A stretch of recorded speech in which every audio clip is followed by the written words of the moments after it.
Now, I know this deck isn't completely under the radar or anything, but if you were to ask someone tomorrow, yo, what do you think is going to win the YCS? Specifically, YCS Bologna and YCS Mexico that's coming up in the next couple of weeks, right?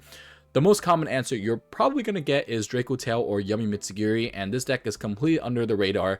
But in this video, I want to show you guys why I think this deck is going to be a very great deck moving forward into the next future events, and specifically those events only. I'm not trying to say this is the best deck of the format or anything, but I do think this is a great meta pick, if not one of the most well-positioned decks I've ever seen going into the current events and the current format of how things are shaping up. And I'm going to go ahead and explain to you guys my reasoning why I think this deck is so great going to the next few events that we have lying around, right? And honestly, if you guys are going to regionals also, I know a lot of people have this deck lying around because they bought Justice Hunters thinking that they'd be able to play this deck for a very long time, but you know, this deck just immediately died, and somehow Yummy and Draco Tail just got away with it, even though I think this deck is honestly not even that crazy of a top deck, right? It's pretty fair. It doesn't put up that many Omni Negates, if at all.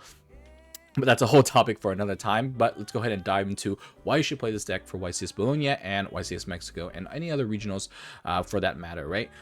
But first, we have to look at YCS Pittsburgh. So YCS Pittsburgh is going to give us some valuable data here on why I think the deck is going to be really good, and that's the tech cards that people are playing in their decks.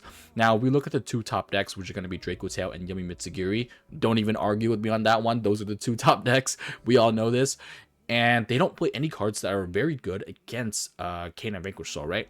Two cards I think are very good against K9 Vanquish Soul right now, or even in general, is something very powerful to stop Noroi, which is Infinite Impermanence, and Molcharmi Perulia. Let's go ahead and take a look at how many of those cards are actually played in these top decks right now, right?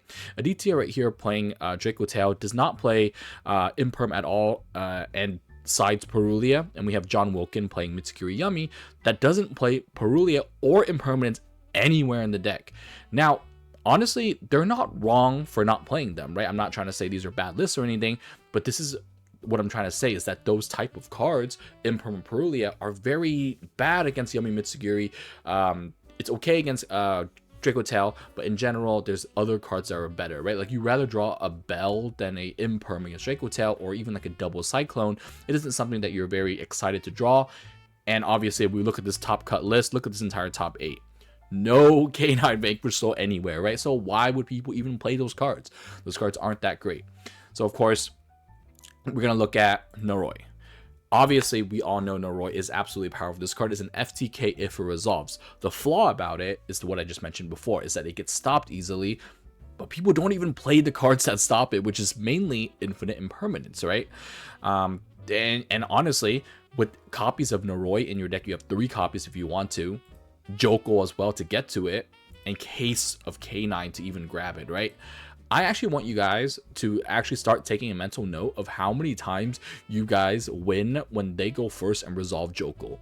This card is absolutely insane. You most likely can never win, especially if you're not playing Imperm or Perulias and people aren't playing them. Perulia is probably one of the only things that can kind of prevent people from popping off. But a Jokul is such an FTK, and when I topped with Vanquish Soul over this past summer at one of the regionals somewhere, Vegas, that's where it was, for some reason I forgot. And I pretty much said this before, and now it even got worse with Noroi, right? If you resolve Jokul going first, it's an FTK almost. And the cards that stop it, kind of, which is Perulia, aren't even being played, right? And you have 9 copies to get these cards that I mentioned before. Now we're talking about hand traps, right? Let's go ahead and talk about another thing that is in the format, is the board breakers that people are playing, right? Let's go ahead and look at John Wilkin's deck, which plays Dark Ruler No More, and if we look down at some other Mitsurugi Yummy decks, they play things like Forbidden Droplet, right? Like here with Logan Shepherd. So we have cards, mainly the main board breakers of this format is Dark Ruler No More and Forbidden Droplet. Well, guess what? Sure, you might stop my board a little bit. Obviously, I'm going to have some things on the field like Rock of the Vanquisher or Ripper, which is like, okay, sure, you stopped a little bit of it. But in this entire deck, the combo that, your combo produces Izuna in hand, Holly Sue in hand, and even Force Release, right? So even when you end on like a field of Ripper and it gets dropleted, you still have Force Release's pop effect and its look hand effect on top of these powerful cards, which is Izuna and Holly Sue. And we're not even going to talk about how Izuna is absolutely broken right now to be able to make cards like Tiras going second, to be able to make Zeus untargetable against the Yami Mitsugiri board, which they don't really have an out to. In general, this card is just really good right now, but cards like Habakiri being able to resolve and whatnot, right? Activate Habakiri, immediately this card is live. Maybe in the past it wasn't that powerful, but now things are just making this card very powerful. Like, not only are these cards really good, they just get around the board breakers as well, right? So if we look at this deck in its full package, we have auto win potentials in terms of Noroi, which if you're playing any YCS, it's really important for you to just go first, have a card, you summon it, the game's over. If you can do that at least 3, 4, you know, a good chunk amount of the times, that's such a great advantage for your deck. And when your deck is not being targeted, like I said before, and it doesn't even lose to breakers that people are playing, it just seems like the more I dived into this deck and the more I kept researching about this deck and seeing other ways that people are playing the game right now, I just think this deck is such a well-positioned deck into the format.